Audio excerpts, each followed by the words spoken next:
thanks for having me on, guys. This is awesome. I love gear, love talking all about it. So yeah, this is going to be really fun.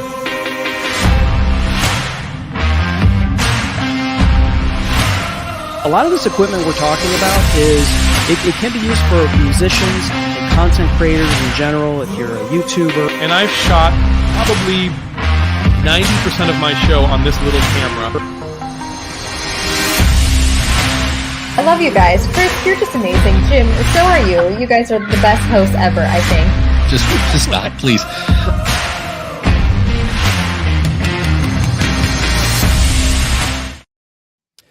We will not stop, although it felt like we just stopped, Jim, for a little bit.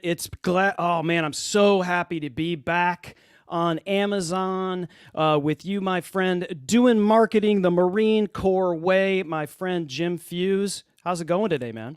Good. In fact, it's I guess you could, I don't know if irony is the right word, but I posted a little bit earlier. You may not have seen it yet. Today, the 13th of July, marks two major events in my life. Uh-oh. The day I stepped on the yellow footprints at Parris Island, South Carolina, was Friday the 13th at that. And then it was the day of my retirement ceremony from the Marines 12 years ago. So pretty exciting day. And more excited, actually, about our guest today, because I'm a big fan of Neal Schaffer and looking forward to getting him on here in a couple minutes. I got to meet Neal in person, social media marketing world. Gosh, it seems like forever before the pandemic. And just an amazing guy, great guy. I mean, I got his book. Then he was, as it was getting ready to come out, and got his John Hancock on it as well, front to cover. I mean, just so really excited that he's joining us today.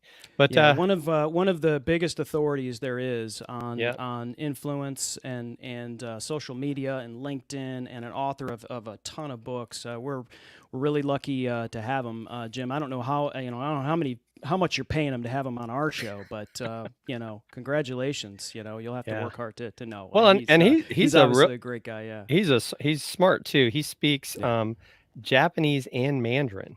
I mean, I can barely speak English sometimes.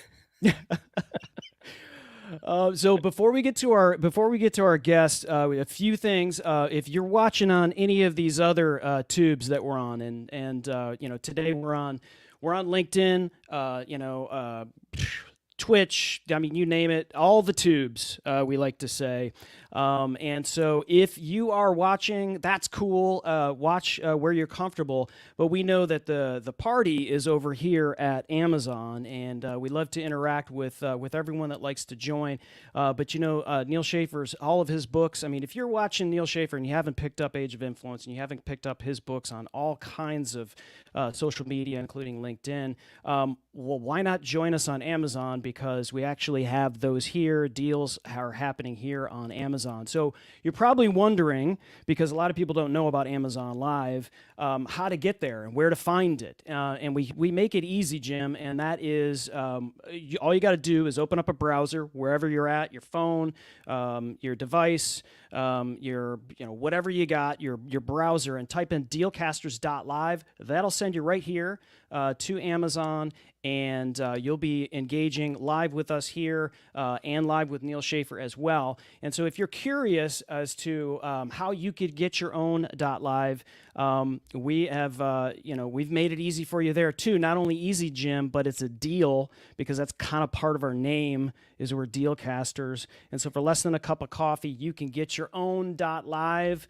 And so for $1.99, go to name.com/live. That promo code auto-populates, but in case you forget it, type in Get Live, and you can get a .live for $1.99. So if you're Boba Fett and you want to have a live show, you can go for $1.99 and get Boba Fett .live, if it's not already taken. I would say, Jim, don't you think Boba Fett .live might already be taken?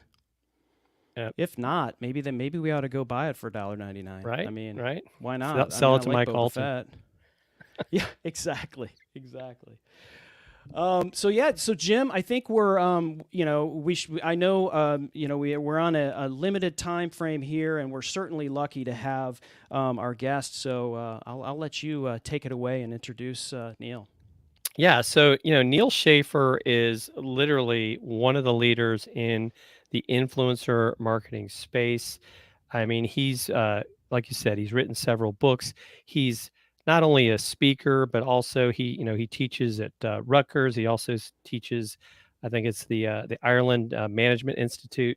And he's world renowned, always in high demand. So the fact that we've got him here today on Dealcasters, I'm just, like I said, feel so honored that Neal is joining us. And so, we're going to talk today about influencer marketing from a guy that knows not only where it's been, but also where it's going. So I think, Chris, if you're ready, I think it's time for us to welcome, like I said, I consider one of the top authorities in the field of digital influence and just influence in general, from the great state of California. He's enjoying the sun out there right now. Let's welcome Neal Schaffer.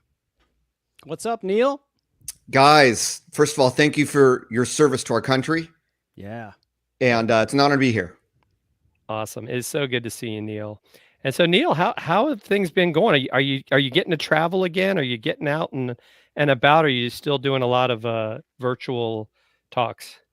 Yeah, it's funny. I remember because Jim, we met at Social Media Marketing World. This is literally March, beginning of March of 2020. And I was coming out with my book. It published on March 17th, I think on St. Patrick's Day of that month. And I had a bunch of people coming up to me like, Neal, like, what's going to happen to your speaking biz? And the funny thing is that I also do a lot of consulting, right? And I write books and do a lot of stuff like you guys as well. And what happened in that month was that the consulting, I call it a fractional CMO service. It's like virtual marketing consulting. That just blew up. So the speaking gigs were replaced with, long-term retainer contracts without travel. So I had my most profitable year last year, and I've really built on top of that. That being said, for one client, I did do a video shoot in Dallas, back in February this year. I was in Japan once in the fall of last year when we were peaking with coronavirus and it was very low there. I think the size have switched now. And I'm actually going to my first in-person conference next month, Podcast Movement.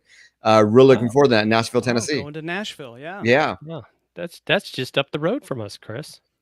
You guys should come. We should. So you're speaking at Podcast Movement?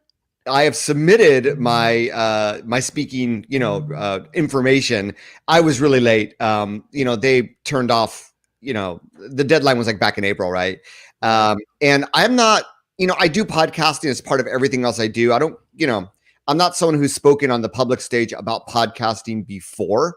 I've only been to one podcasting conference. That was PodFest, like literally in Orlando, right after we did that Social Media Marketing World. But it's something that I think that there's a way of reimagining podcasting with this lens of influencer marketing that I think if podcasters knew, they'd be a lot more successful. And that's sort of the advice I'd like to share. So we'll see. It's called the Influencer Marketing Approach to Podcasting. That's the name of the talk. So we'll see if I end up being on stage or not. Well, I know you've got I'm interested in talking. Yes, yeah, I was to say you have Chris intrigue. That's my lane, man. That's absolutely my lane. So if we could, can we start there? I mean, I know I don't want to give away the secret sauce. So when you speak at Podcast Movement, so. Video, obviously, right now we're in a conversation, we're in an interview, and this is not just video, but it can be repurposed into audio. And a lot of people, there's a lot of lines blurred, right, in terms of podcasting and what is considered a podcast. And it used to make me twitch whenever somebody would say, "Hey, go watch my podcast on YouTube." Right, I'd be like, that's not a podcast. It's just, a podcast is supposed to be on-demand audio, right? It's RSS feed, all of that, And finally, I just gave up on it and realized, people, they don't, it doesn't matter. Those kinds of details don't matter. And so now with so much video involved in everything, how are you seeing that in terms of where maybe podcasts are going and how video is affecting it, and how those that maybe were inherently and predominantly just audio podcasters, how they might start to integrate that effectively going forward? Man, these are really like solid bang-on questions that I'd like to ask the experts as well.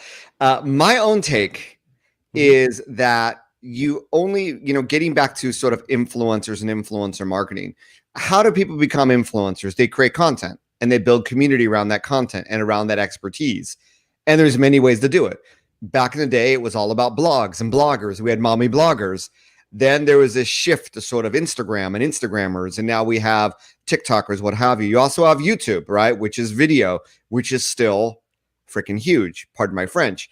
And then you have podcasting. And with the emergence of like Clubhouse and Twitter Spaces, podcasting and Spotify's big investments, it's also been on the rise. So basically, if you want to influence people in digital media, those are the 4 ways. It's either through social media, which today that's going to be really, really short form video, like Reels, YouTube Shorts, TikTok, basically, right? You have blogs, which are still effective. I've been really focused on my own blogging the last year or two. I've really doubled down on that. You have podcasts and you have YouTube videos. I'd say there's opportunity everywhere. But if there's one that's a little bit harder, it's blogs, because you're going up against big companies, depending on your niche, right? You might be in a niche where the companies don't get it. In my niche, I mean, I compete with like HubSpot, Sprout Social. I mean, these guys are pouring lots of money at creating content and SEO. But you know what? I can still beat them in my own niche, and I have been. And that's really the attitude you need to have. If you listen to podcasts, you think you can do a better job, you do it. If you watch YouTube videos and the number one result, something from 4 years ago that's outdated, that is not compelling, you can do better, you do it. If you look at the Google search results for the top 10 things you're an expert in or what your business provides, and you see nothing but just stupid content, you can beat them, right? Because at the end of the day, the algorithms and the people will find the good content. So Getting back to your question, I look at audio and video as being 2 distinctly different things. We all try to do repurposing, right? I think the best repurposing that you can do is sort of in between the short form video. Like take a TikTok, repurpose it to Instagram Reel. You got Pinterest idea pins, you got YouTube Shorts. That's sort of easy. With a few tweaks, you can do it. But in my experience, I tried to first repurpose my podcast into a blog post. The SEO sucked. It got little traffic. I deleted them all, because with blogging, you're speaking to search engines. With podcasting, you're speaking into the ears of people. With video, they're watching you. So I do know that, there are some people who will go to YouTube and listen to podcasts. So yes, there are people out there, but I think if you yourself watch a lot of YouTube videos, you would understand that if you really want to be successful at YouTube, you need to have a YouTube video. Similar to, I've done podcasts where I repurpose live streams. Now, you guys probably have this down to an art. I didn't.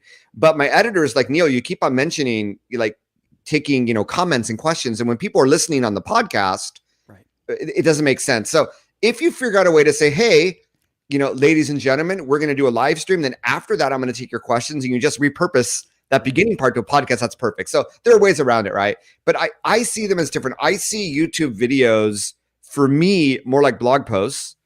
Unless you have like a big community where you can do live streams and make a lot of money, like a lot of Twitchers and YouTubers. I'm not there yet.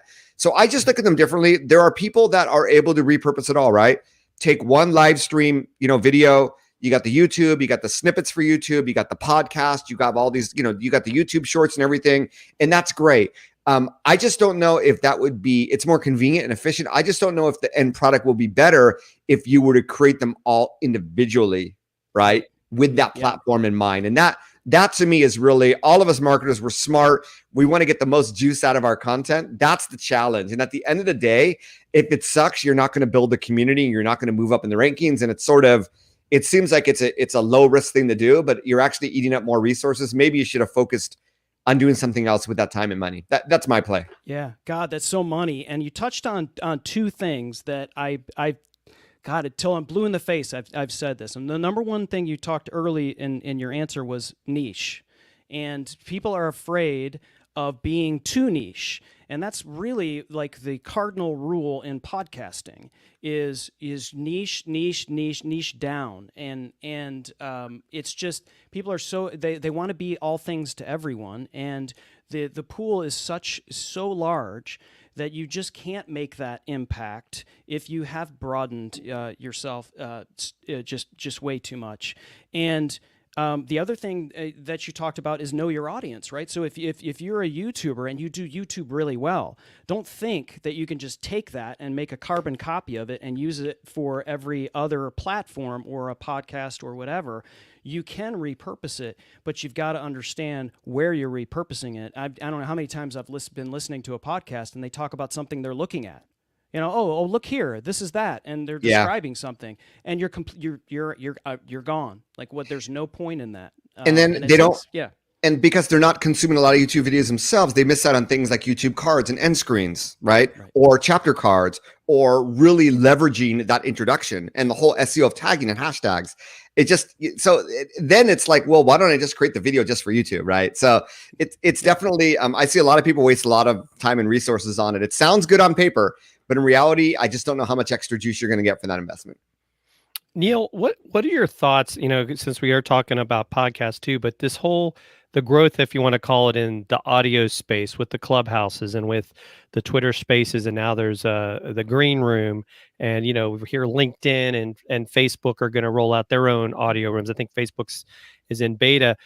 How do you see that as a possibility for influencers or people that want to become influencers? Do you think that's something that's going to stay, or do you think it's one of those, it's going to be kind of like Blab? It was great while it lasted, but people are off to other stuff.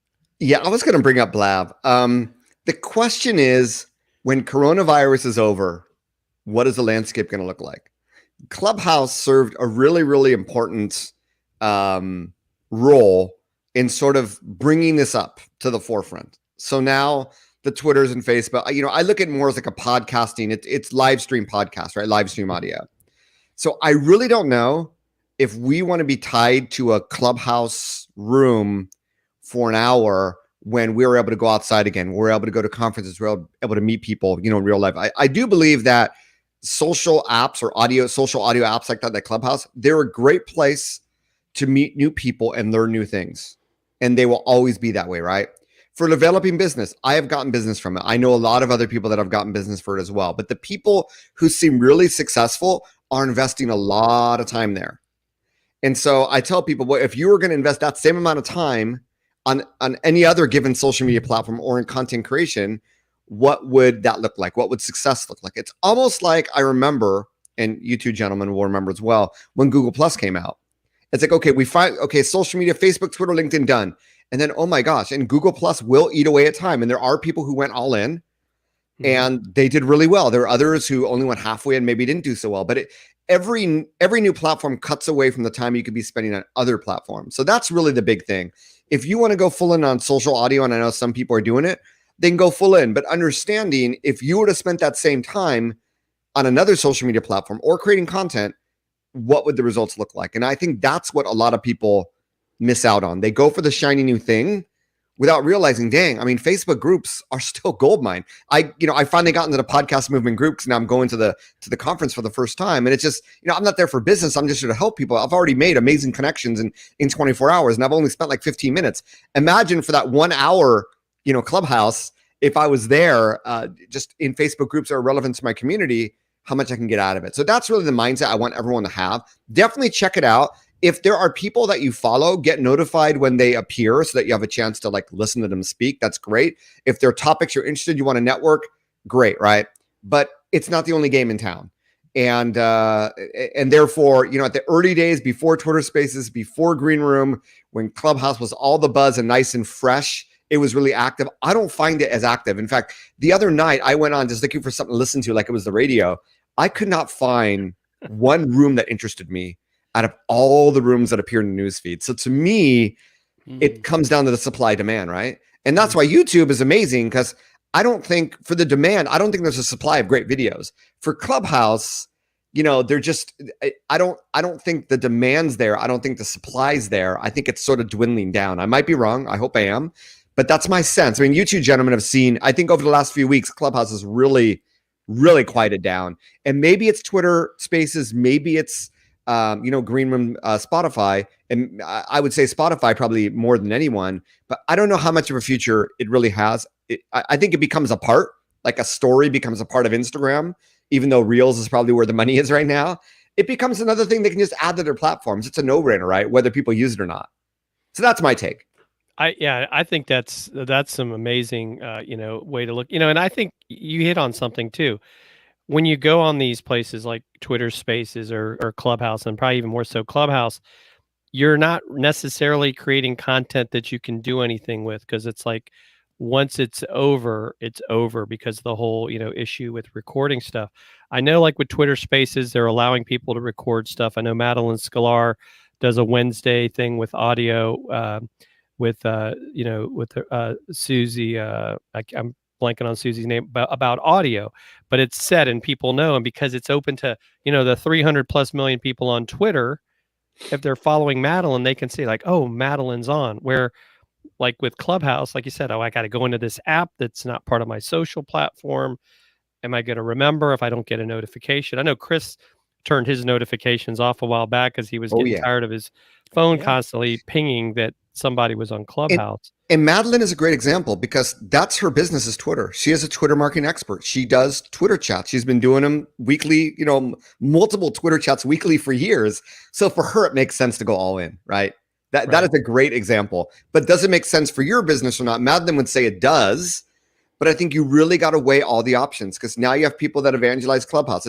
It's very much like the Google Plus days. You had all these people that put all their eggs in one basket. You got to be on Google Plus. And where are they now, right? I mean, I had like 50,000 followers. They're worth nothing. So you just got to, it's called historical perspective, right? It's like all the wars we fought. Hopefully we get better at our defense the next time we have to go to battle because of what we learned from the past, right? Yeah. It's the same sort of concept. Learn from the past and adapt, and just don't put all your eggs in one basket, and understand that if you do A, you can't do B, right? The time is a limited resource. Yeah, Right. I think you brought up another good point. Is like you went there expecting to listen to it like the radio, and maybe you would find something, and maybe you would jump in, and maybe you would contribute. But it's not like there's content that's waiting for you to press play. It's all happening in that moment. It's not like YouTube, right? So you remember Or podcasts. the early days, exactly. And so back in the early days of YouTube, the content was not that great. Right. It was just sort of until people started to learn how to put together really great content that was accessible and that you could learn from, and all of this that turned into this. It's like, Amazon Live right now. We think there's maybe 1,000 or less actual content creators on the platform. And there's live like we're doing right now, but there's also evergreen content. So there's a combination of that. So I think, the more great content that resides on the platform, I think that, will help build that credibility that you can kind of go back to. But when you've got something like Twitter Spaces and Clubhouse, like you're not gonna. It's not like you can go and listen to Neal Schaffer's keynote that was in somebody's room from 3 weeks ago. It doesn't exist. It's all live. It's the concept of temporary content versus content that gets indexed in search engines. It's like, it's funny, podcasting, you got to be consistent. Agree. Last week I didn't publish an episode. Stuff happens. Life comes up. Suns team won, championship soccer tournament. Didn't get time to turn around that podcast. It's all cool, right? But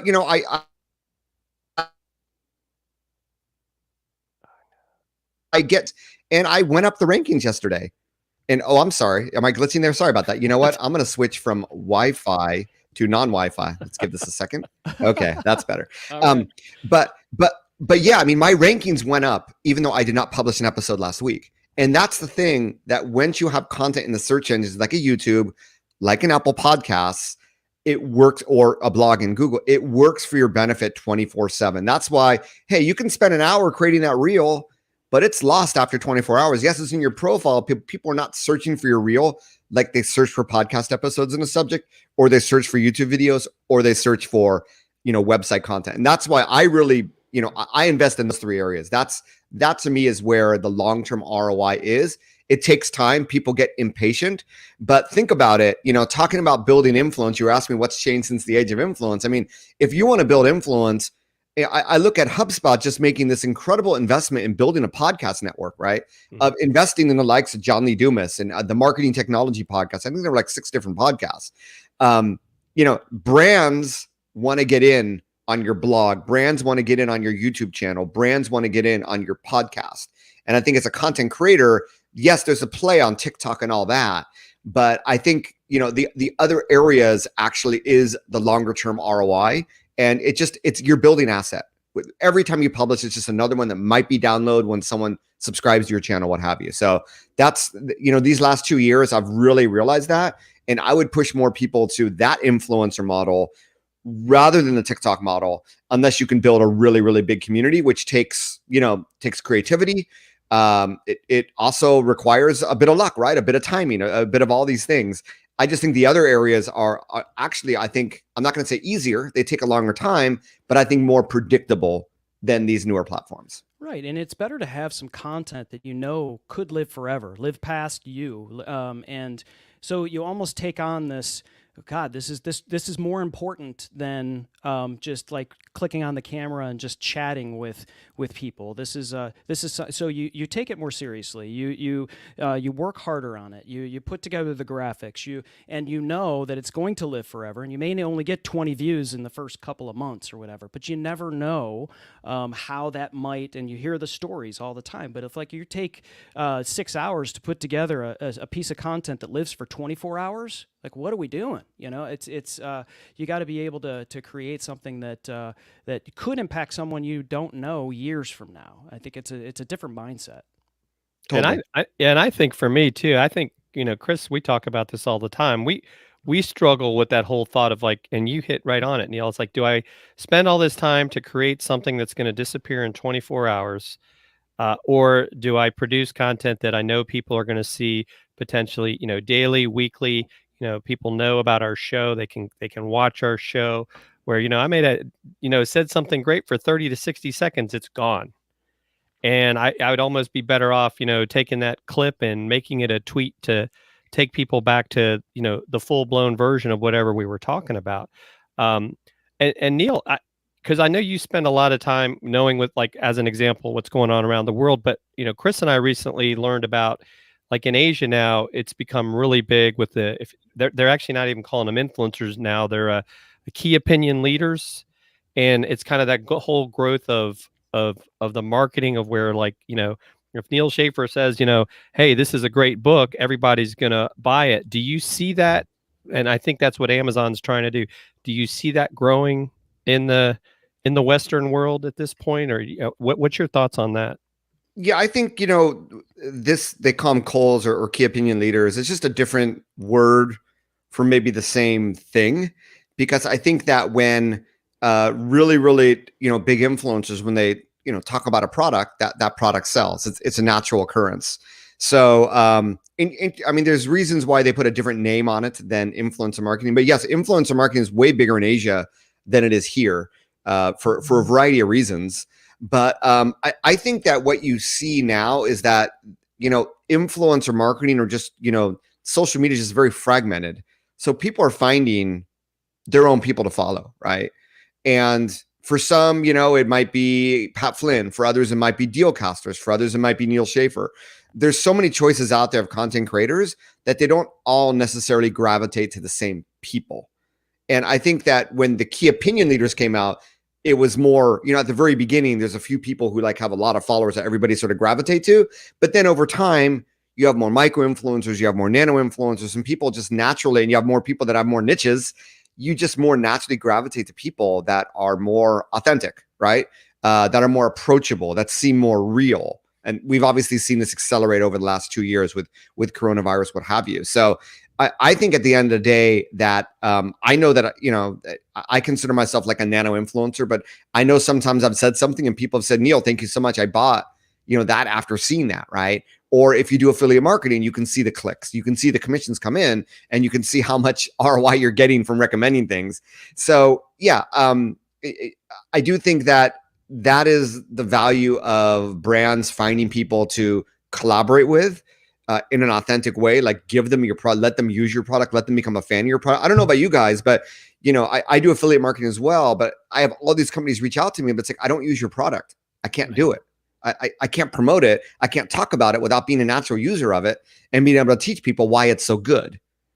And therefore that's really the key thing is I believe that brands need to create relationships with influencers, and influencers need to deepen relationships with their communities. So yes, if you have a community, do a clubhouse, do a live stream. That's tremendous ROI of getting to know your community better, right? That's cool, right? I just don't think that those things are, are going to be the end all. of everything that you do. But there is a role for short form content like that. If you're already doing your weekly blog, your weekly YouTube, your weekly podcast, great, do that short form content to engage on a daily basis and keep top of mind. But the main ROI, I don't think is there, if that makes sense. It does. Yeah, it does. Yeah, it's a fine line being, it's even weird calling myself an influencer, right? But it's a fine line of, and Jim and I have always talked about this. I'd love to hear your thoughts because you are considered an influencer, nano or whatever you want to call it. But it's that fine line of credibility and prosperity, right? So if you want to become an influencer, and if you want to talk about something, and you want to get paid for talking about something, you want to believe in that something. We talked about at the top of the show. We talked about name.com/live. It's probably no secret that's something that we have an agreement with someone to talk about. But Jim and I decided that we are not going to get paid for anything unless we absolutely believe it, that we absolutely use it.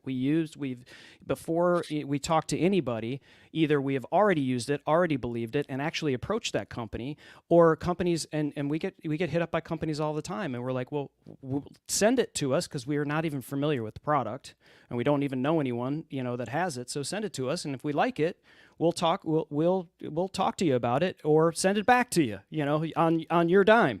But how do influencers that may be listening and or watching right now, if they're in that place where it's like, there's a bunch of companies talking to them, and where's my value? Because we have a number of people that are in the Amazon Live influencer community. It still is new, and so there's a lot of people that are being ported over that were influencers maybe on Instagram or YouTube or some other places, and so they're being hit up by all of these products. What would you say to someone who's kind of in that space and trying to figure out their way and balance their integrity and their prosperity? Yeah, at the end of the day, for me, it's a little bit easier because, that sort of revenue from affiliate marketing or influencer marketing is not a major revenue stream today, right? So I don't have to accept anything if I don't feel comfortable with it, because I know I have these other revenue streams. But if you're really trying to make a full-time job out of this, I think at the end of the day, it all comes down to serving your community, because if they leave you, you're nothing. So you have to serve them. And if you serve them, you will profit in the long term. So does that product serve your community? And if the product serves you, then it probably serves your community. So at the end of the day, that's what it comes down to. Yes, you have to be convinced of it. You have to want to use it. And you have to be able to tell your community why you're using it and why it makes sense to use it. So, think community first, and then utilitarian for yourself second. And to me, those are the two big things that whenever, like, hey, I want to do a sponsored, buy Instagram followers blog post on nealschaffer.com. Ain't going to happen. I don't condone it, right? I'm not going to take your money. It's not worth it. And therefore, that's the thing. If you do something, what would your community think? What's really interesting is that I don't really use Instagram for marketing. I post a lot of private stuff there. And the reason is that I have this big following in Japan of people that I've met. A lot of them are we're fanboys of the same musician there.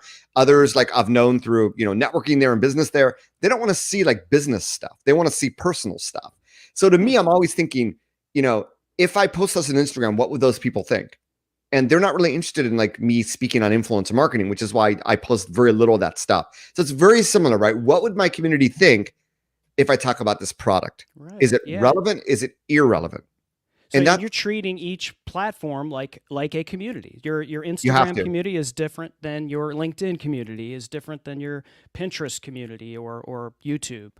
Yeah, on Amazon, people want the deals. They want to know the products, right? It's completely different than if you're doing an Instagram live or YouTube. YouTube live, it's how-tos. I mean, it's a lot more than that, but it's very different versus, an Instagram. So yeah, I mean, more than ever, you gotta be a user of the platform. You gotta understand why people are on it, and you need to adapt to it. And, for whatever one you want to talk about, there's probably a more ideal platform than others. And that's really, what I would do. There are certain things, because I keep it personal, I can talk about lifestyle things on Instagram versus doing it on a LinkedIn. Although you could do more lifestyle stuff on LinkedIn these days. So yeah, that's what it comes down to. They're all different communities. I used to say LinkedIn, Facebook, Twitter, it's China, Japan, Korea. They have their own unique languages, their own unique cultures. And I think if you think of it that way, even though there's a lot of similarities, there's a lot of crossover, but if you think of it that way in your mind and you try just a little bit to tweak your content in that way, and for some content, like, what, I'm only going to post this on LinkedIn because it doesn't make sense elsewhere. That's fine. You don't have to post everything everywhere. And I wish if more people did that, then, I think our news feeds would be a lot cleaner and a lot more relevant. That is so true, Neil. And I think you hit on something as well. And of course, I sometimes bash Facebook in general, because I feel like they want to be all things to all people. As an example, like you brought up, Amazon is where people go shopping. I don't usually go on Facebook looking for somebody's live stream to shop on, but they're like, oh, well, we've got live shopping now. And it's like, but then you make it so hard for people to find the content in the first place unless they throw all this money at ads. But these businesses and these people that are want to be, oh, I've got to go all in on this platform or that platform. And I think, the other thing too, to your point with the, with the content is like, oh, well, I'm just going to take this one post and put that same post on every platform. And in some cases, they don't even adjust the tags. And it, for people like us that do this all the time, we're like, well, I can tell what they're doing.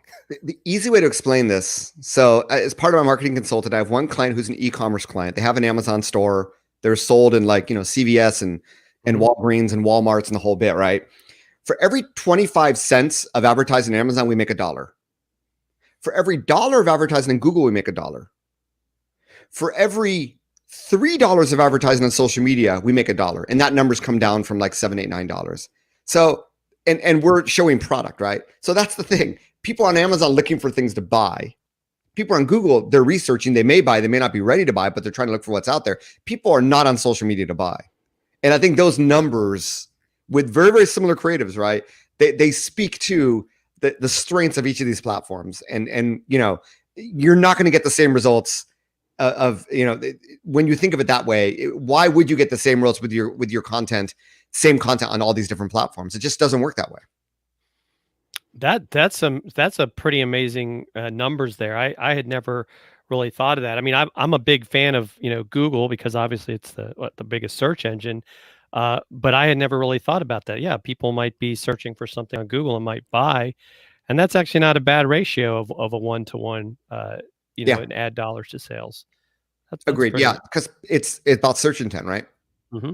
I mean, I have one client where their business is based on search intent, so social media just doesn't work because people aren't searching for it, and they're not. It's more of a B2B sale, so they don't have an Amazon store. So for them, Google is like everything, and it makes sense, and they do very well. Yeah, it goes back to knowing your audience. I mean, like you said, I mean, we're here on Amazon Live right now, and so we're in one of the biggest malls in the world, and Indeed. People have come here, to maybe buy a microphone that Neal is speaking into right now. But we just happen to be talking to him, and perhaps someone's fed by this information and would potentially buy a book, which is one of the intents of this show. But I think so often people will, if they're involved in affiliate marketing, and you've seen this in for yourself and for other businesses that you work with, they'll take that affiliate link because they happen to have talked about something on their YouTube video about a particular product, and then they bury it in the show notes, or it's in their podcast, on Apple Podcasts, it's buried in the show notes. There's a link, and you hope and pray that someone will click on it, and one day you get 14 cents for somebody buying whatever it is. And when you're in Amazon, it's like you're actually in the mall and people have come to buy. It's I equate the burying a affiliate link in your podcast is similar to if you're driving down the road and you see a billboard for pizza and you're not hungry, you're not going to pull over and buy a pizza. It's you're not speaking to that person necessarily. You might be. But you're much better off focusing, like you're talking about, on your audience and where they're at, and knowing a little bit more about these platforms that you're utilizing. Not saying, well, Facebook is the same as Twitter, is the same as Pinterest, is the same as YouTube. It's like you just like you said, just lean into it a little bit more, and it could be maybe a little bit more effective for you. Or focus on just one thing, right? I mean, sometimes people are afraid to focus on just one thing. Like LinkedIn, for instance. I think there's, I know you've written books on LinkedIn. And so now LinkedIn is very different than it was heck, 2 years ago. Yeah, agreed. You know, with live video and all of the changes they're making on the platform. What are you seeing lately on LinkedIn that has either is working well for you, or some things that you wished were working better for you? Yeah, no, before that, I just wanted to say that as you were speaking, I'm like, well, Twitter Spaces is going to be very different than Clubhouse. People are used to Twitter chats. So, converting a Twitter chat into a Twitter Space is a no-brainer. And I actually did a Twitter chat this morning with American Marketing Association in Boston. They said they were doing great on Clubhouse. I'm like, well, we should have done Twitter Spaces, right? That might have even made more sense. Versus Clubhouse versus, I listen to Spotify religiously myself.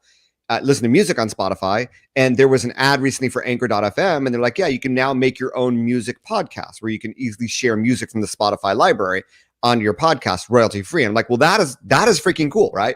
Spotify, because I love music, I have a rack of hundreds of CDs behind me.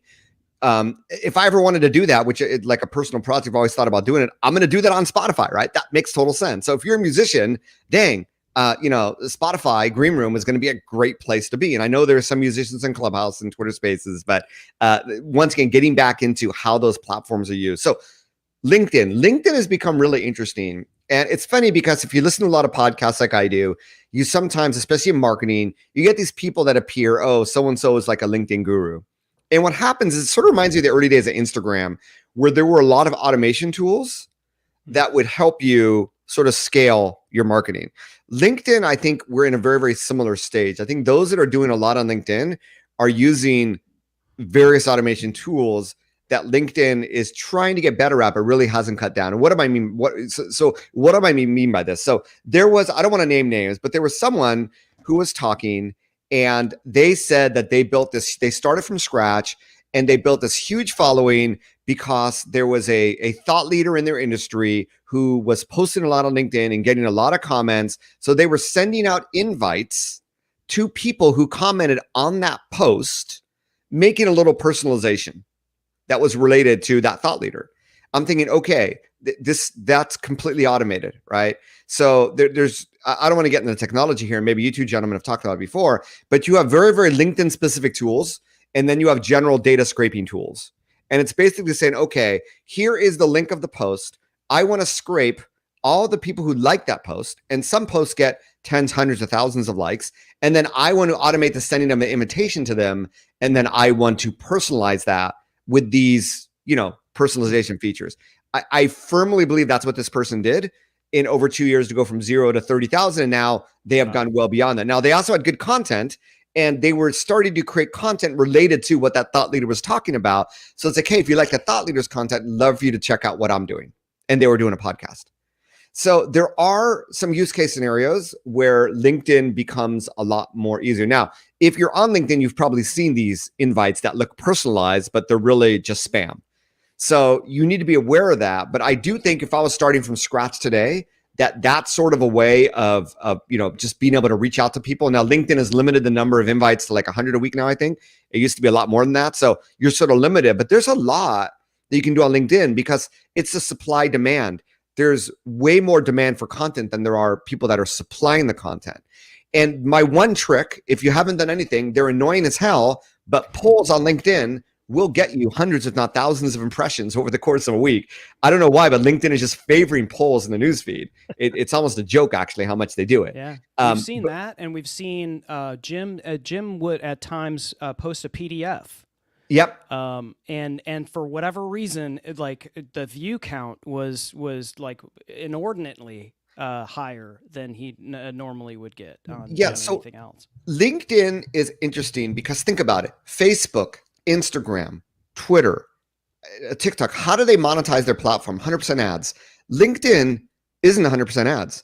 They have LinkedIn Recruiter Solution or Talent Solutions for recruiters, right? They have LinkedIn Sales Navigator for, B2B salespeople and financial services, insurance. So they have other streams of revenue where it's like, you know what? We can give a little bit more native content, organic. We can give that more impressions in the feed. We don't have to rely 100% on monetizing the feed. And that is a huge difference. And we've seen LinkedIn play around with this. Like company page posts on LinkedIn will tend to get more impressions than Facebook page posts at times. They've sort of scaled that down, but they're always tweaking that algorithm. And if you look in your feed, right, and if you start seeing a trend, then jump on it. And I think you're going to get a lot more impressions. Now, you have to have something to say. You have to have connections that are going to help comment and everything. But once again, do I spend an hour hoping to get on stage in a clubhouse room, or do I spend an hour just like, hacking away at LinkedIn? That hour on LinkedIn might be a lot more valuable, especially considering the demographic that we know are LinkedIn users. That's a great point. I love that. Yeah. Or one of my son's friends, brute force, just like hack, brute force. What was the word? It's like a gamer word. I'm forgetting the word right now. But anyway, you get the picture. Level up? Was that it? No, my son would say that's a boomer word, even though I'm Gen X, not a boomer. But I'm trying to remember anyway, it's all good. Gamer word. Right.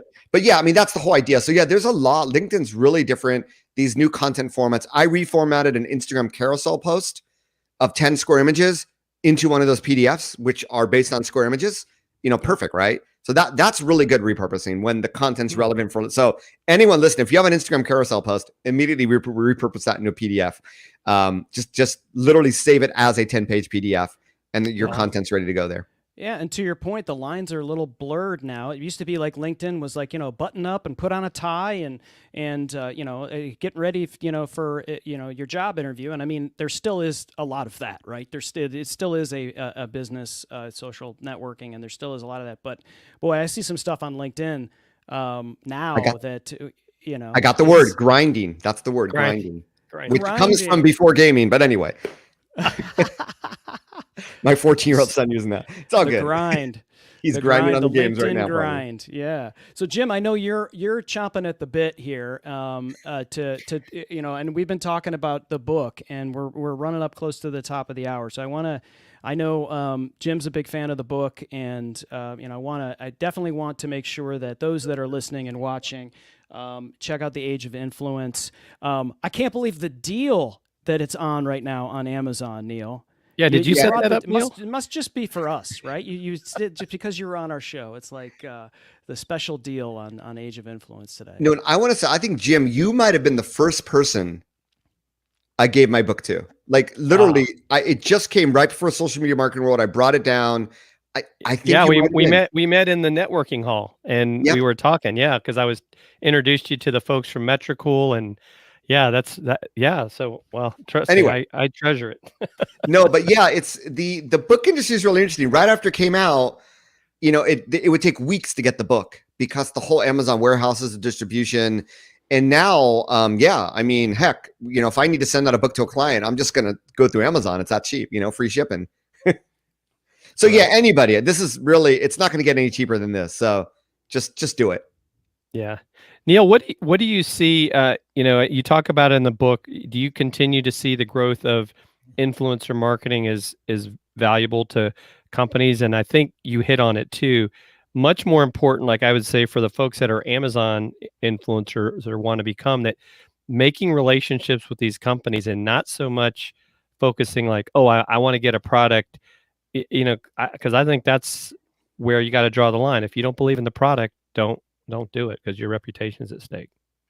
Yeah, I think that if I am, since coming out with that book, I've seen I saw the beginning of it around the time I was writing the book, but just a shift in looking at influencers, not just people that can amplify your message to a larger number of people, but people that are great content creators. So it's like, dang, I want to get on Amazon, but most brands aren't doing adventurous stuff like that. They don't have budgets to start a live stream on Amazon, right? Like, what's the ROI? They're not going to do it. But teaming up with people that do that is really, really smart. So what I would say, and when I wrote my book, I realized that a lot of influencers get deals. Like, I think this number was 1/3 of the influencer deals came from them proactively pitching brands rather than waiting for them to pitch them. I would absolutely, reach out, because here's the thing. More and more brands now look at influencers just for their content creation.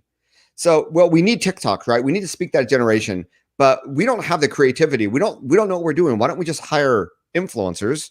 We don't even care what following they have. If they make great content, let's just outsource our content creation to people that are really good at using these platforms. And that's been a significant shift we've seen, mainly visually, like on Instagram with photos and stuff. We now call this leveraging user-generated content, when a lot of that is done by just shipping out free product to these people.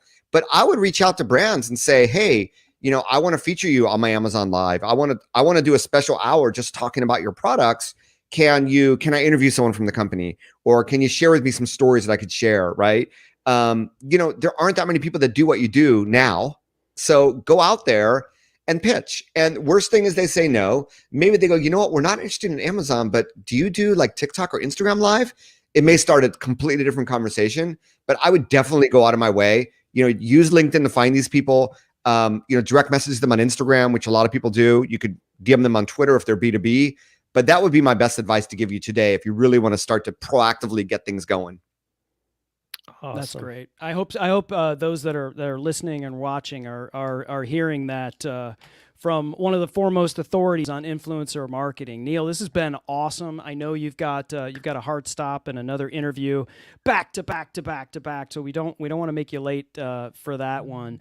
But I know nealschaffer.com is the website, and if you haven't picked up Age of Influence, I mean, what are you waiting for? Today, because he was on Dealcasters, his book is on sale. Is on sale. Plus, while you're there, pick up a few more books. You've got 3 or 4? This is your 4th book? Yep, written? 4 books, and I'm really close to releasing a free preview of my 5th book, which I've been working on, and I should have gotten out at the end of Q2. But my next book's going to be like a digital marketing playbook, very much inspired and influenced by how my business has shifted after COVID and how I've helped all these other businesses really shift their business into digital first gear or 5th gear, I guess. So I'm looking forward to that. Awesome. Yeah, looking forward to that. When will that be out, Neal? You know what? It's still very, very early. It's going to be a good, 5,000-6,000 word ebook. It'll be completely free. You'll have to download it on my site. So make sure you go to nealschaffer.com, sign up somewhere.